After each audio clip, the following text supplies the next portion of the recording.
and just Hulk gives it away. New move I'm working on? We are not savages. So emotional!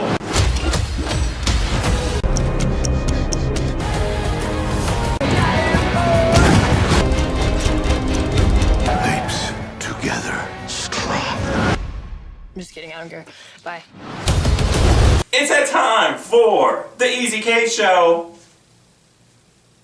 Get it. I didn't even change it on our board here. It still says June, but it's July, or it's the end of July. And let's talk about our best and worst. You want to go first? Well, we had saying best. That's true.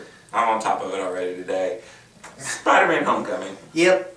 It's pretty damn good. Good movie. It's probably my favorite movie of the year so far. Damn. It felt like a John Hughes movie, and just the moment of the movie I liked the most. I'm just going to get straight to it. Let's hear it. Is that moment where he's being buried by the rubble, and he's like help, and then he hears the words from Tony Stark. It's like, you're nothing without the suit, Dan. You don't deserve it. And just felt like a great coming of age story. And Michael Keaton as Vulture, great villain.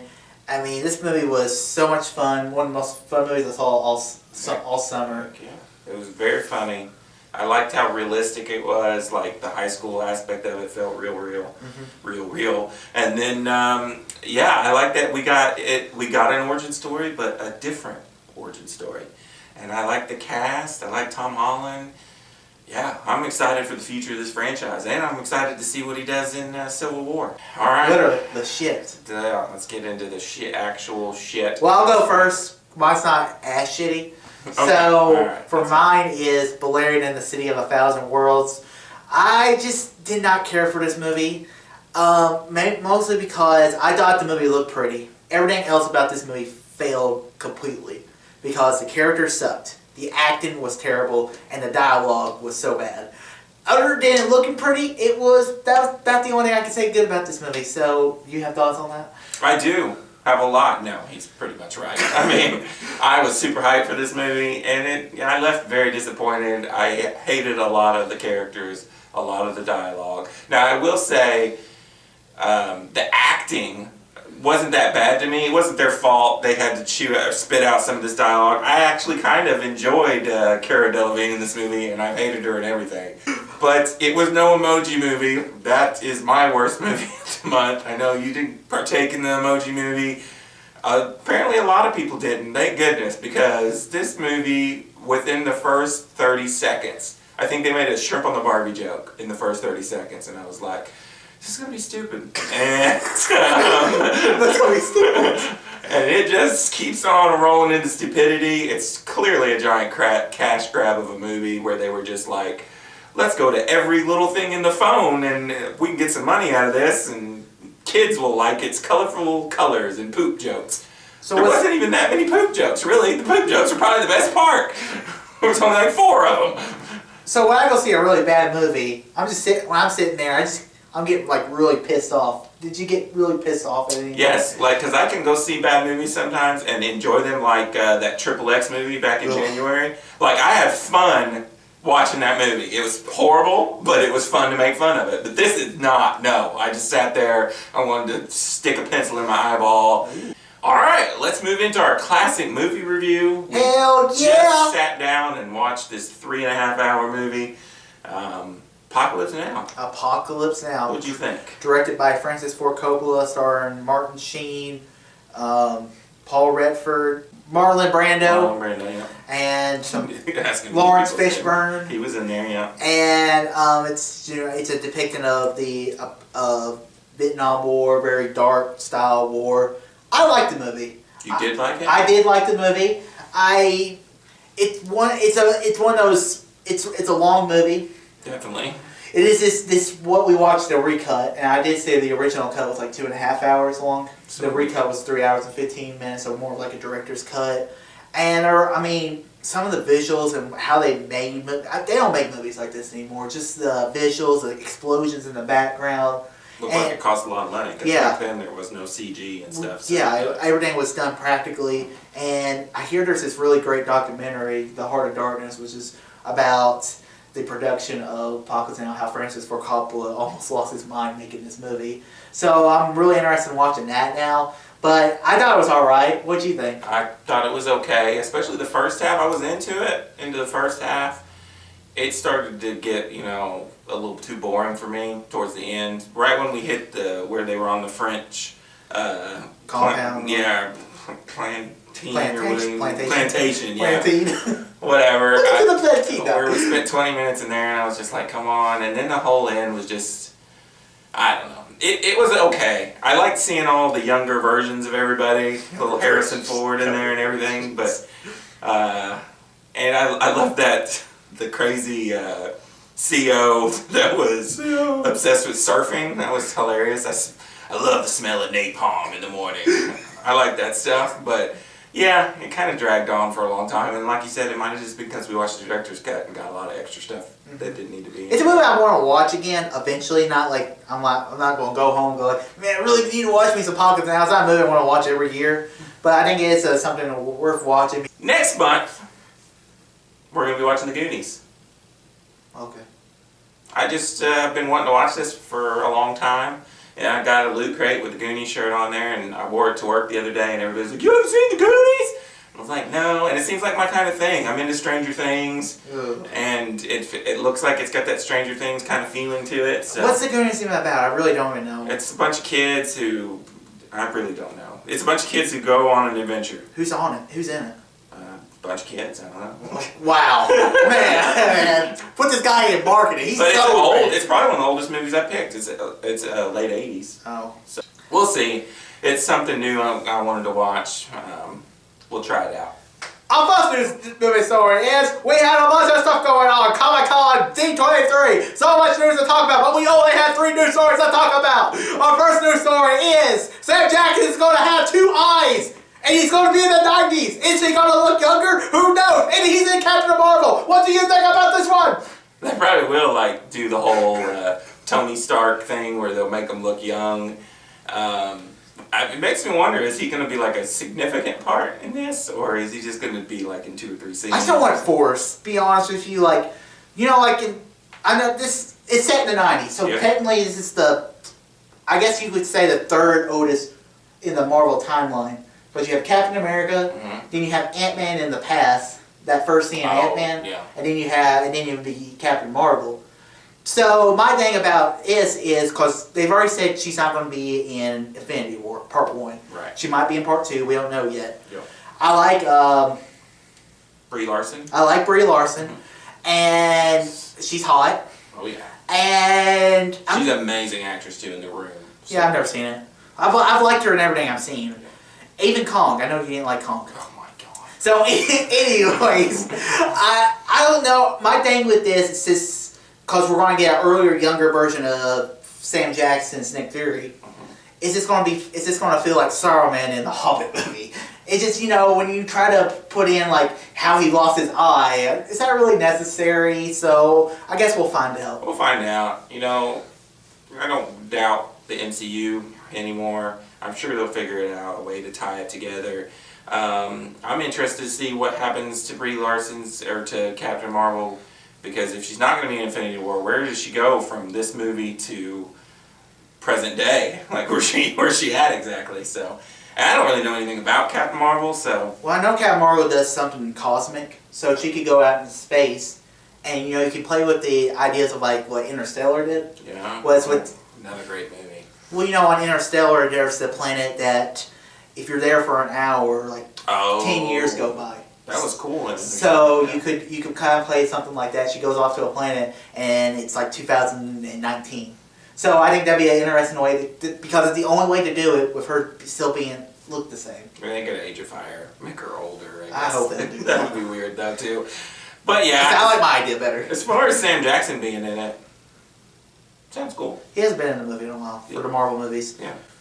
Our next movie story is Daniel Craig. Guess what? He is back for Drawn 25. And also, I remember hearing that I forgot to tell Randy Cage in my Facebook Messenger notification that we have 3 projected directors for Bond 25. What do you think about this one? I forgot who all the directors. Well, the only director I really remember is the guy who did Arrival, Sicario, and the new Blade Runner movie. Oh, Villeneuve? Yeah, Villeneuve? apparently he's one of the top 3 people.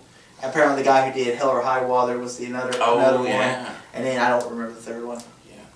Well, as far as Daniel Craig being back, sure, why not? It drives me crazy though, because every time there's a Bond movie coming up, he's like, I hate this, I'm never coming back. And then I guess Sony just gives him like $40 million to come back, and he's like, okay, I'll do it. I think there's more to the story than that, because I think his James Bond is just such a dark character to go to, just to portray in it. So you think he's being dark? He's just in his character so much. I mean, look at Daniel Day-Lewis. He has to quit acting because he gets into his characters way too much.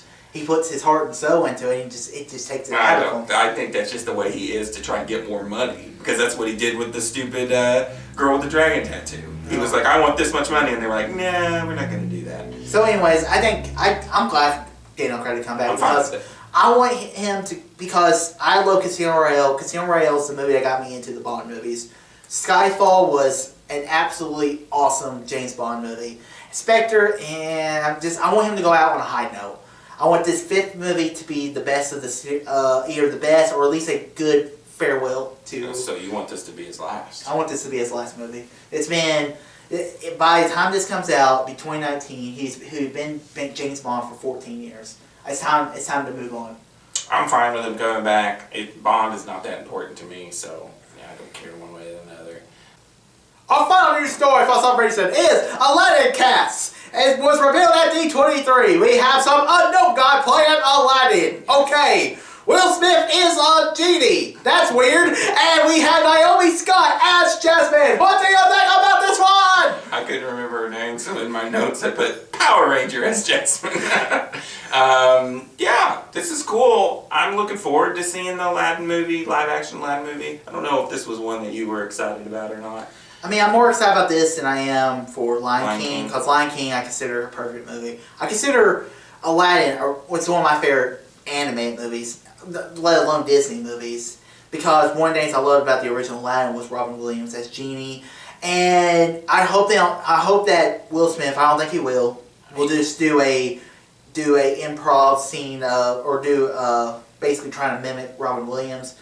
I don't think he will. And like the song, you're Never Have a Friend Like Me, that's a Robin Williams song. So it'd be hard for them to do that. I think that's the reason they went for Will Smith, because it's hard to hide Will Smith. Will Smith's Will Smith. And so when it's going to be Will Smith's Genie, and they'll, I'm sure in the movie, pay homage somehow to Robin Williams, but for the most part, I think he's going to be his own character, and I'm fine with it. I kind of like the casting. See, a negative for this movie is it's not the casting, because I think Naomi Scott as Jasmine, I think it's great casting. I thought she was really good in Power Rangers. My problem with it, I think it's just, I don't think Guy Ritchie's style fits in the Aladdin movie. If Guy Ritchie can step away from his style and make just an Aladdin Disney movie, I think it'll be fine, but we'll see. And who knows if, I know there's people think that he's maybe not going to do it. But Disney hasn't made it, other than Maleficent. Maleficent's a god-awful, terrible movie that we should never speak of again. But Cinderella, I really liked Cinderella. Beauty and the Beast, I really liked. Well, you're forgetting about the Alice in Wonderland. And then, those are god-awful. Yeah, that too. Forgot about that. Anyways, and then The Jungle Book was really good. So, I'm looking forward to it. So yeah, I agree. They've been on a roll. They've made good movies. That's it for news. Let's move on to trailers. Let's talk about that Justice League trailer. What'd you think? It was okay. Really? You know, it's funny. I've been working with my, because we're going to be doing our top 10 anticipated fall movies coming out. Oh, yeah. Should be out at the end of August. And I was just starting to make that list. And Justice League is like at 10 or 9. Be honest with you, I'm not excited for Justice League because of all the shit I've been hearing about them reshooting the entire movie. And so I know it's I've been on DC's wheelhouse for a long time, but I'm not excited for Justice League because of all the drama. But you never know. You never know. Reshooting movies does not always end badly, but me too. I'm worried. But the trailer looked cool. The trailer was good. I am also worried about this movie. I still wonder if they may push it back, because all this reshooting and stuff. But as far as the trailer, it was a much better trailer than the last trailer, which I enjoyed. I like the last trailer.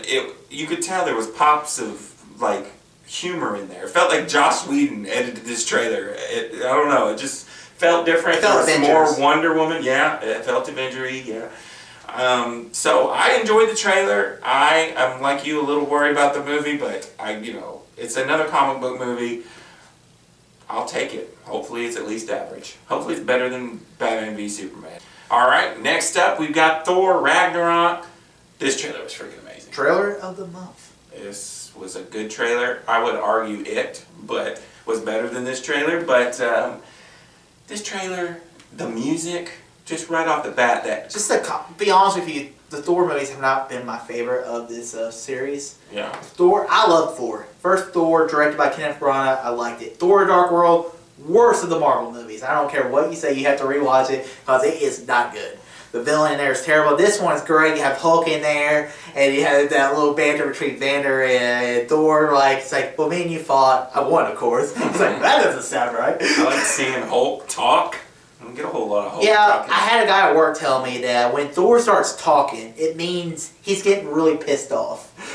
And the more angry Hulk is, the more powerful he becomes. And then at the end, that little thing, he's like, Thor's like water, I'm like fire. Thor's like, I think we're both kind of like fire, but Hulk like big fire.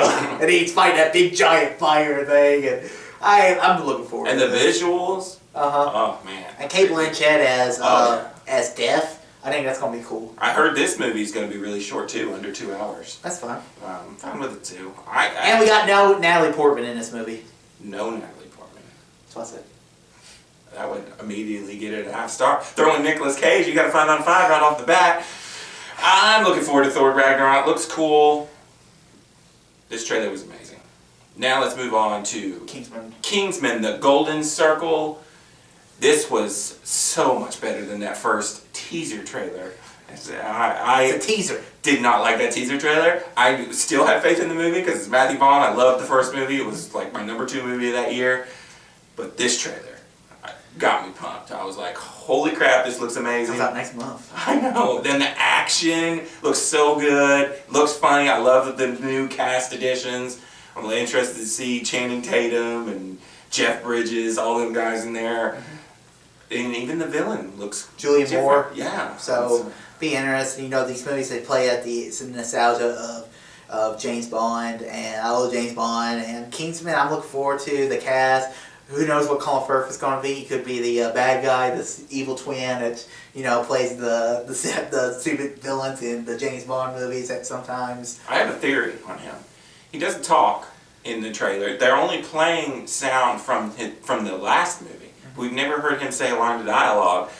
I'm wondering if maybe he's not even human, or if he's just like a figment of his imagination or something, or an android or something.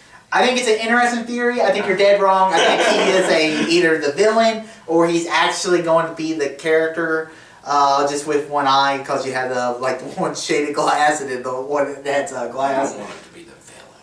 It'd be interesting. No.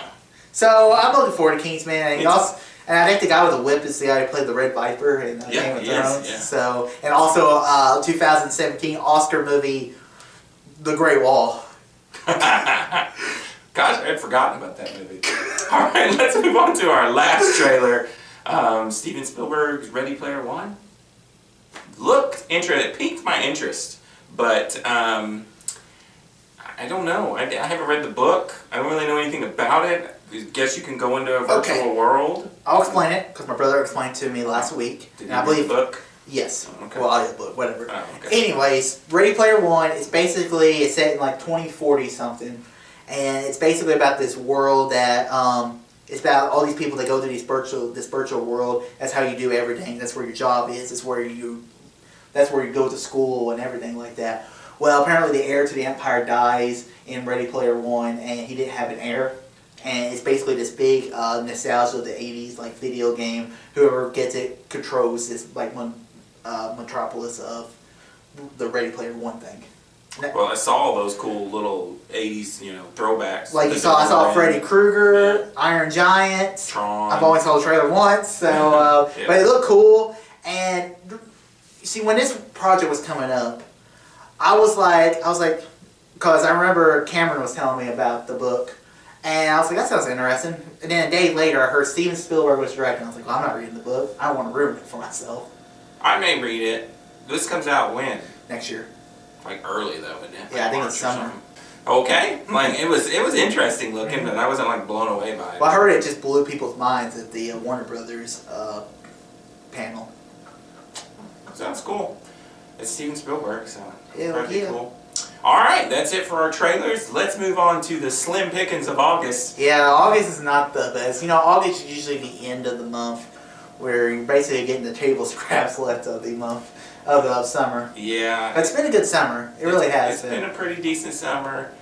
We got a few coming out here at the beginning. I don't know. It's just it looks rough. Let's get into it. The 4th, we've got The Dark Tower. I'm looking forward to Dark Tower. I know I'm probably being a little optimistic right now. Very. And this will probably be out by the time Dark Tower gets like a 10% on Rotten Tomatoes. So I'll be slapping myself in the future probably for saying these words. But I think this looks cool. The trailer, I've been sold on trailer. Just the things with the gun, the bullets, the action looks cool. Yes. I read the first 40 or 50 pages of the first Stephen King book, The Gunslinger.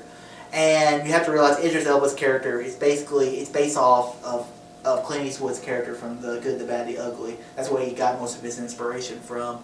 And I'm looking forward to it. I'm looking for a fun movie. And this movie, if it's like 40%, maybe 50.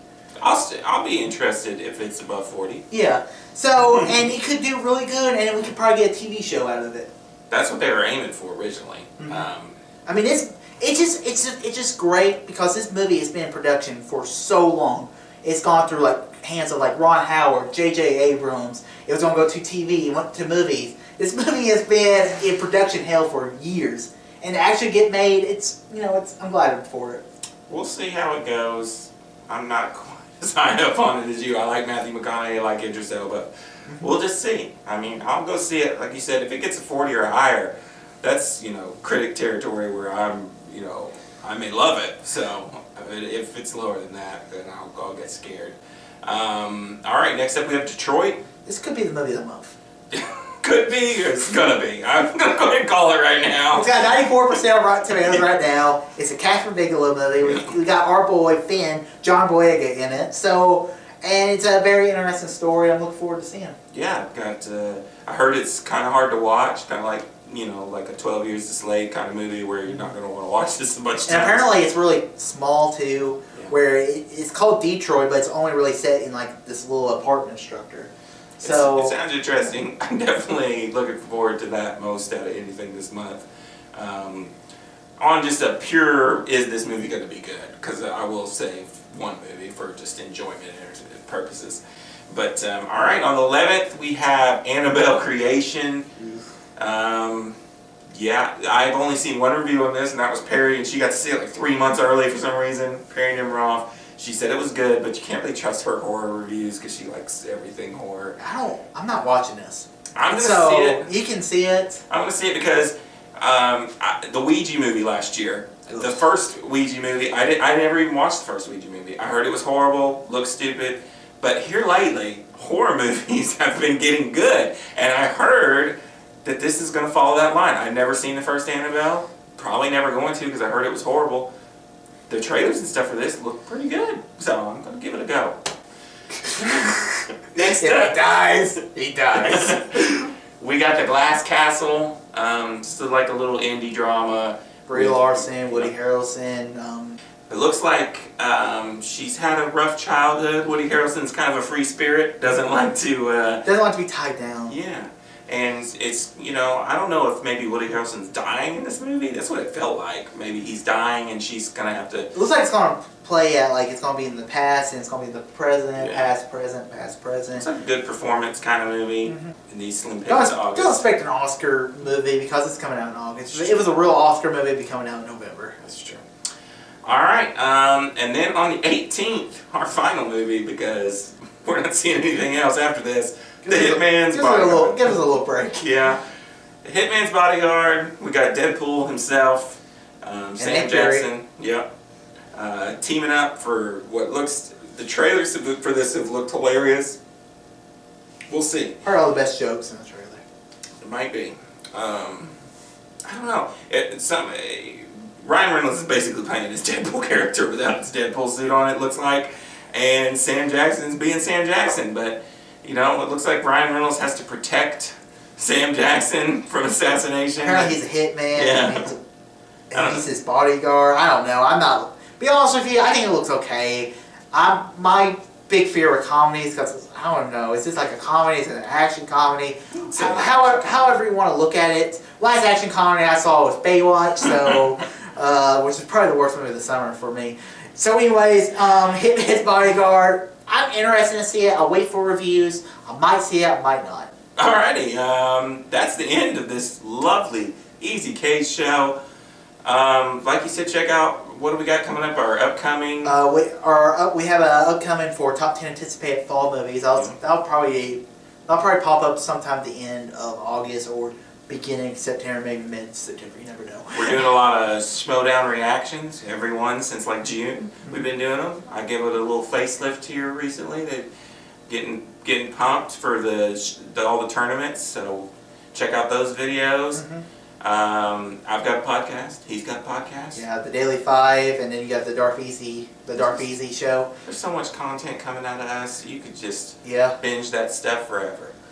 Until next time. All too easy. Peace out. So he's gonna wait for the Rainy Cage review. That's what's most important to him. More like the Jeremy Johns and Chris Elwin review. Don't lie. He doesn't want to, give me more credit than I deserve, but I'll take that credit now.